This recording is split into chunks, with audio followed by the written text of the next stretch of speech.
So it's actually Applegate with KWI here at Outlaw Welding Worldwide. We get asked this question a lot of times of what happens when you get out? What's the QC like? What are they going to look for? Well, today we're joined by Colin Huff, who is a certified welding inspector like myself. But unlike running a school as director of training like I do, you're the man in the industry.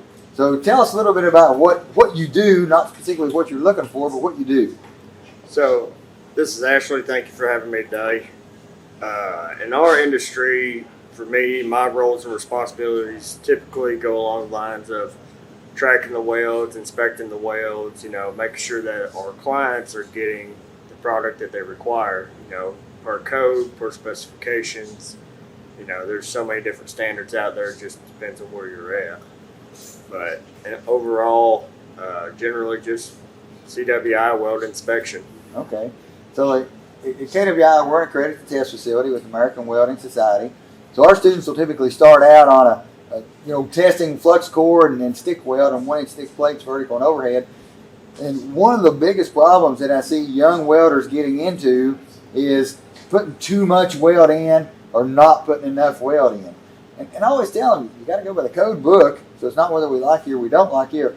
What advice would you have for somebody that sees a weld, or how can they tell a weld is too low? How do they add some more to that?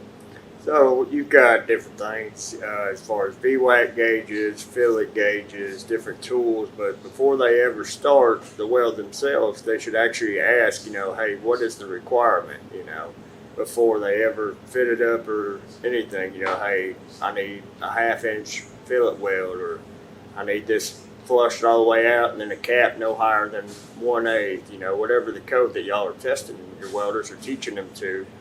That way they understand the process from the get-go, not just, well, I'm just going to go out there and do the best I can and throw it on there and hope that's what they're looking for. Yeah, stick it on like bubble gum. That's right. They can actually know before ever starting, okay, this is what I need to do to be successful, to make a good, clean, sound weld. So the WPS, the weld Absolutely. procedure, that's important. You think it's important for students and welders in general to understand what those are and what they do? Oh, absolutely. And, I wasn't always one that cared about WPS. I had a boss or a QC or somebody that they'd tell me what I needed. But for a long time, I never looked at one, never cared for one. I knew I could take this and that and I could stick it together and make it work, right, and it'd be right. But then as time went on, learning more into the industry and the craft, and then getting into the inspection side, that is your guideline. You have a PQR that's run that you'll qualify your welding procedure on. And then from that point there, the welders are tasked to that welding procedure to get qualified. And they should have to read that prior to know exactly what their parameters are, what kind of filler metals, what it takes that welding procedure was qualified to actually make that same clean sound weld be successful. Yeah, I see a lot of, I guess I want to call them showboating going on YouTube, where you're going to have a guy with 5 pieces of filler metal and he's walking over that and he's running 200 amps and you're already grinning and shaking your head. That's not the way it is out in the field, right? No. I mean, you're going to have, of course, those instances or those guys that, just like anything, they're not going to care. But as far as what the client expects, what the companies expect, and the codes and the welding procedures, none of that is part of it. Yeah, it looks cool. It makes for a good video, good ha-ha, good laugh. But, in the end, it could create a lot of problems. Yeah. Having interbead lack of fusion, or, lack of fusion in the root, undercut, porosity, you name it. Yeah, you could just go on and on with. I'm telling you, and it depends on, of course, what the process is. Some defects you have, just one process you may not have to another. Yeah, so KWI, once we pass the plate testing and their move up to that level of pipe, we start certifying out on the monster coupon. In most cases, that's sort of the granddaddy of them. Yep. That's the test that you're going to take for lots and lots of companies, nationwide, if you want to get into the boiler type of industry. So what do you look for? So when you're going to look at the 5/8 wall monster, and the welder says, hey, Mr. QC, I got the root in, What do you look for? So at that point, I'm going in there and I'm looking at the root from the inside, the idea of it, not necessarily the outside so much as I am the inside. You're looking for making sure that they have sufficient root in there. There's no lack of fusion at the root. They're tied in on the walls. There's no internal concavity. They're not having big old boogers hanging off in there. Right. Of course, a bunch of cold wire and excessive penetration and everything. Like I said before, is that we've got these welding procedures, that we review prior to these welders testing, and they'll give us everything that we need to know as far as our parameters. So when we go to inspect, if that welder looked at those parameters on that welding procedure, he should be able to go in there and make that weld like it needs to be. So you ever, I guess to back up a little bit, before they even put in the root, what about, do you want to see that weld test as it's tacked up and sitting on the testing stand? Absolutely. It's always good to be able to see the fit prior, making sure that, they cleaned it properly, they tacked it up and the fit's proper, because you got a lot of prep work, of course, as you know, prior to ever starting the weld. And if you don't start right, you ain't going to finish right. That's a good point.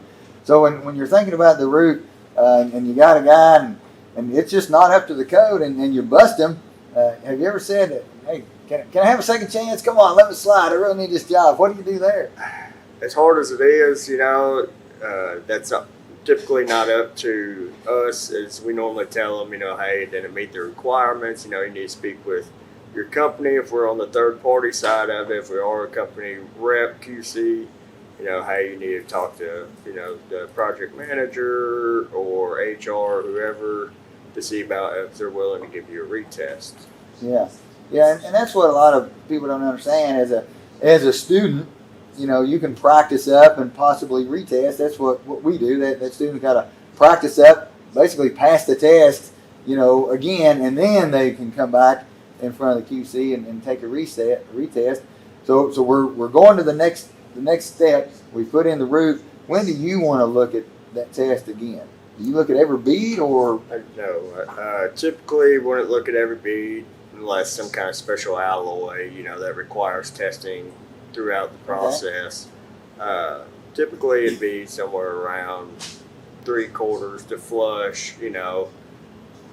I'll come back. I'll take a look. I'm not going to put a whole point, make them stop or none of that. But just I'll be in and out checking on him, seeing what kind of progress he's doing, checking his machine, that he's in his parameters and everything else. But the whole point of course inspection after that is once he's finished with it and he's done capping it, and at that point we'll come and do the final inspection of it. And to kind of back up, like I said, is I don't ever want anybody to ever get discouraged if, say, you bust a weld test. You didn't put it up to code or up to standard. Anybody who's welded long enough will tell you they busted weld tests, they busted X-rays. If they haven't, they ain't been doing it long enough. You have to fail. Everybody's gonna fail at one point or another. Yeah. It's just what you do after that. Yeah, and so we always look at the root, and then we want to see the flush out, just like you were talking about. And at that point, you go into the booth and you see a bunch of trash or a bunch of porosity hanging off the bottom. Is their day over, or do you say, clean this up and finish? What's your call there? That kind of depends on what I see. It's normally up to discretion. If you walk in there and it's just 9 miles of bad road, I like that. I don't think it's going to get a whole lot better. But, if you got one little spot here or there, normally give them one opportunity. Go ahead and tell them what's wrong with it, fix these spots, and if you can fix it, then we'll go ahead and move on and pass the visual and then move on to the destructive testing side. Yeah, I think the welder is the first QC. Absolutely. I like to walk into a booth and I don't want to see that they put on a cap and then ground it off and they're calling it their flush and I don't want to see a bunch of junk. Like you said, 9 miles of bad road. I love that. I want to come in and see good quality weld. And if it's a little underflush, I'm sure they're going to make it good or have a nice cap on it that's not over or under what the code book says. So getting ready for that bend test, and that gets a little hairy. I guess personally, would you rather bend or would you rather X-ray? Well, they both got their ups and downs, really. I've always been told that you're not going to hide anything from a bend. Uh, but at the same time, I've seen guys that pass bend that don't pass X-ray and vice versa. Right. They both have their pros and cons, of course. Typically, whenever I actually test a welder, I do both. Okay. So typically, if he had passed the visual, shoot X-ray on it. If it passes X-ray, then at that point it will go to bends. Just to make sure that nothing's missed and made it past visual, made it past X-ray, made it past bends. 9 times out of 10, you've got a pretty good quality welder there. Right, that's true. Because maybe you could see some. There could be some lack of fusion didn't show on that X-ray possibly when you bend it. You're gonna come right open. Absolutely. Interbead lack of fusion, the X-ray will not pick up. Yeah. But on a bend, you'll find it every day. Right. So I guess you get a guy and he's passed one weld test. Is there ever a second weld test? So maybe these jobs we got to pass multiple processors or multiple alloys. What happens if he passes the first one, don't pass the second one? Can he stay on those jobs? Well, that's normally company discretion at that point. I have had it to where welders may pass one process, being GTAW, and fail the SMAW, and then they still go ahead and take the welder. Hey, all he's going to do is GTAW. We got enough guys that may be qualified SMAW on site. Their standard may just be testing both processes. So it's generally left up to the company of what the work scope may be. I know before we've tested guys that we were going to use on multiple job sites, and one job site didn't require 2 processes, it only may require 1, but we know when it gets done there, we're going to send them to one that does have 2. At that point, typically, we go ahead and take them, and then in between going from one to the next, let them go ahead and retest. Yeah. Like I said, there's no harm to me in retaking a test as long as you're learning, from your mistakes. Yeah. What do you think, I guess, busts more people? What do you see as the most common mistake that costs them going home instead of going to work? Well, that's kind of hard to say. Vary from process to process? Definitely. It could be anything from porosity pores, on X-ray or bends, lack of fusion. I'm sure you've seen bending straps and right in half they go, and then typically that welder's heart goes right along with it, because welders like to be pretty prideful folks, and it's kind of heartbreaking when it comes to that. It is. It's sad. We test for companies all over the United States because Kentucky's centrally located. That's right. We test for people from Chicago, for people going up north, for companies that are based down in Georgia, and it's sad whenever that guy has drug his camper all the way to Kentucky for a job in upstate New York, and you got to turn around and drive home. But at the end of the day, your reputation is on the line. Absolutely. Our reputation, the company's reputation, we have to maintain the standard, and when I first got into this, I was actually told those horror stories of guys, driving 2 or 3 states away to go get a weld test, fail the weld test, and it's a long drive back home after you fail the weld test. Yeah, so as an accredited test facility and a training facility, Kentucky Welding Institute, we don't want a cross-contamination, in other words. So if your instructor trains you and teaches you, then your instructor is not going to be the CWI that gives you the weld test. We have students test on an alternate shift or maybe on the same shift for an instructor that's not their designated instructor. So it starts to set them up for what it's like to test for a total stranger, which would be walking into your place and testing for you guys. It's nerve-wracking sometimes for those folks, right? Oh, absolutely. And I always think it's good exposure for them, and even maybe not one of the instructors, but somebody else, from outside coming in they've never seen, never dealt with, giving them that real life scenario, to where it's not the first time they're exposed to it when they walk into a test lab for a job. Right. For myself, I failed my first weld test, and I went right back at it. You know, I didn't get to finish school, any of that. I was in school for about 3 weeks. About all the money I had. Got weld test. Never done it before. I'd never even welded pipe before. And I got me a pipe test. Yeah. I went in there and I busted that thing 10 ways Sunday. And I grinded it out and I welded it and I grinded it out and I welded it. They didn't even know I was still there. They ended up coming out there and giving me a shot just because you had a heart and didn't give up. Right. You know? Sometimes that's what it takes. You know, I guess some people do get lucky and nail that first one, but if you don't, you got to pick up your pieces and keep on going. Well, to me, you know, whether you've been welding 5 years or 25 years, you know, it could be from day to day. You could go in there and bust a weld test after welding for 25 years. Right. You know, welding, of course, is a true skill. It's a craft. You know, you have to stay after it and always try to perfect it and get better. Because, you know, there's guys, most people, you take off a year, 2 years, 3 years, you put it back in their hand, they ain't going to be able to do what they used to do. Right. It's challenging. You know, someone told me not long ago that they're nervous every time they take a weld test because it means something. You know, because every weld test is basically your job, and they think, well, once I pass the test, it's all right, but not really. Not really. Not really. You know, a lot of guys, you know, have always said that every time you make a weld, your job is on the line. Mm-hmm. Because in reality, welders are pretty scrutinized. You know, the welding career path pays well, but it comes with a price.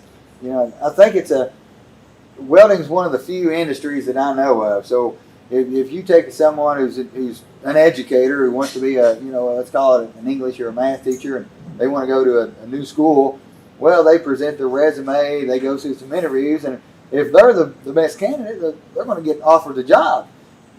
But it's not like that with a welder. If you're a welder, you can have the deepest resume in the world, but when you get to the job, you got to take a test. Yeah, that paper is really not going to mean nothing. You know, yeah, it may look good, you know, to catch somebody's attention, you know, enough to get a weld test, but they're not going to take those papers and go, all right, buddy, you're hired. You know, Right. You're going to test every time before every job. Yeah, a lot of different codes require that, like ASME, you got to test for that particular company. Some of the AWS D11 codes will allow a company to pick that up. One of the things that we found at KWI to help those green people, you know, the student who just fresh out of high school or maybe worked a little fab shop and now he wants to get into pipe welding, it's a catch-22. You know, you got to have 5 years, but how do I get 5 years if nobody's going to give me a chance? So, with the accredited test facility and those certifications from AWS right on top of that resume, you know, from stainless steel to Schedule 10 and plate work and the monsters, now they're going to get the call. That's got them the chance, but they still got to pass the test. That's right. And I've seen it more in favor of union side that it means the paper, that's what they want. You know, their apprenticeships and everything else, you know, they train them up and go through all that. More so than I would say probably the non-union side, that you got a driver's license, a name and social security number, you say you're a welder, well, we'll send you to the lab, you know.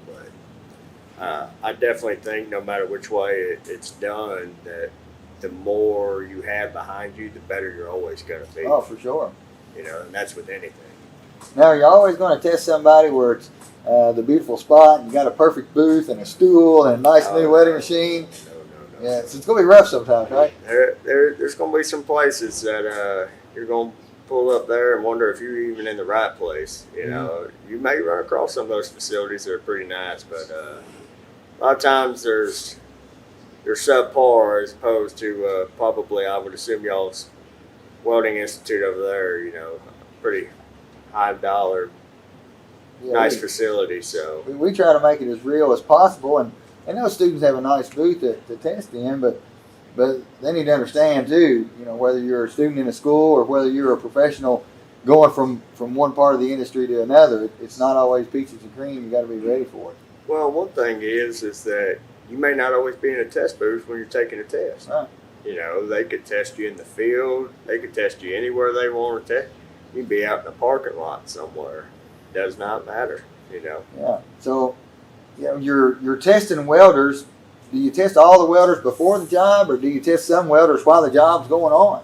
Just depends really on what the manpower requirement is. I've seen it most times. If you say you get a big new construction job, you'll test a handful of them. The job will get rolling. You'll get it to a certain point to where you're ready to bring in more manpower. So just because this job's already started doesn't mean that they won't need those welders down the road. Right. So, you know, I know a lot of guys, including myself, have run across, well, we're not picking up any welders right now. You know, you couldn't buy a job, you know, couldn't do none of that. And, you know, that, hey, we'll call you in a month, call you in 2 months. Well, bills don't stop, you know, so you go on to the next one, try to get that weld test, you know. Yeah. So in a school setting, you know, a test candidate or a shop setting, even test candidates probably used to, they put in the route and they call the QC and you're walking toward them. But testing while the job's going on, it's not like that. You may be half a mile away on the other side of the plant before you ever get back around to look at the route. So it could lengthen the time they need for that test. Absolutely. You know, and it could be all day long, or they could say, hey, weld it out, and they can shoot it and qualify, you know, just depending on, what, like I said, whatever company specifics. You know, code doesn't, of course, require that you have to look at the route and all that, you know, just what the end result is.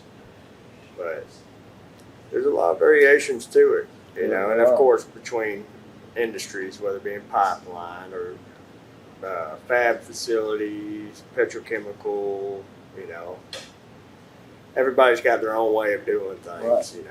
Yeah, it's like the time. Some people, will, you know, well, you can take all day to take the test. Well, KWI, if you can't weld a monster in 2 hours, it's going to bust. Yeah. We don't want you to be as good as these guys that can knock it out all day. We want you to be better than those guys. And as a QC, you get 4 people tack up at the same time, where they only need one.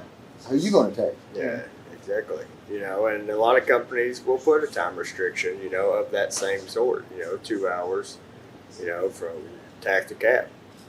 You know, because not only do they want the quality, they want somebody who's going to work, somebody who's not going to lollygag around, you know, and take all day to do something. You know, if you can get it done in 2 hours and still meet all the quality requirements, then typically you've got a pretty good welder. You know, not somebody who's welding a 1/4 inch and grinding out an eighth, and welding another 1/4 and grinding out an eighth. You know. Yeah, they're hiring you not to be a welder, not a grinder. That's right. You know, so. How much homework should the welder do before they come in? You know, do they trust what HR said, or do they try to get further information? Because I know sometimes the test that's advertised isn't the test you take when you get there, because jobs change out.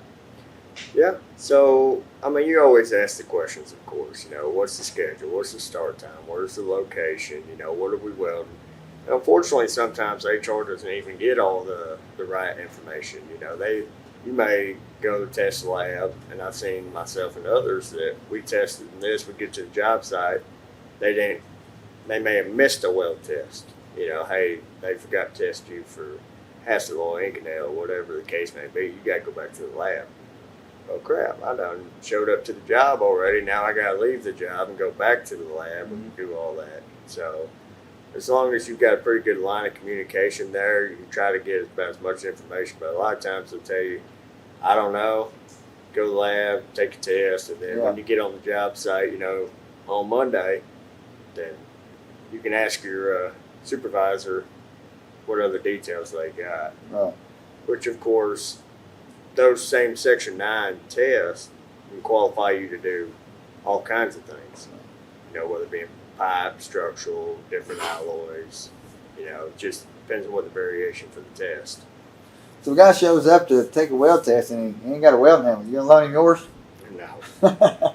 No, I can't say I would. I think I'm pretty partial to keeping mine in my own box. Yeah, so I guess what we're saying is you got to be prepared. You got to show up looking like a welder with welders' tools and equipment, right? No, absolutely. You know, I think like I always did is I would go through my box the day before, make a little checklist, make sure I had everything that I was going to need, and even stuff I didn't know if I was going to need. You know, like I said, get out on a job and it might be something completely different.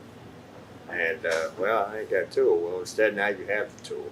So always checking your equipment, checking your hood. You know, make sure everything's where it needs to be. That way you can make a good weld. Right. You know, if your hood's cracked or your lens gets cracked or whatever the case, well, the company ain't gonna give you that. They're gonna say, well, why didn't you check your stuff? Right. They want you to be prepared. That's right. You know, mama don't work here, so you gotta make sure you get your tools. Yeah, that's it. So last piece of advice, if you got somebody coming in to take a weld test for you in the morning, what would you tell them? Well, I mean, for me, I guess it would be is just relax, you know, do what you know how to do. You know, you've made it to this point, you know, that you believe you're ready for the weld test, and try to get some rest before, night before, don't stay out all late and everything, you know.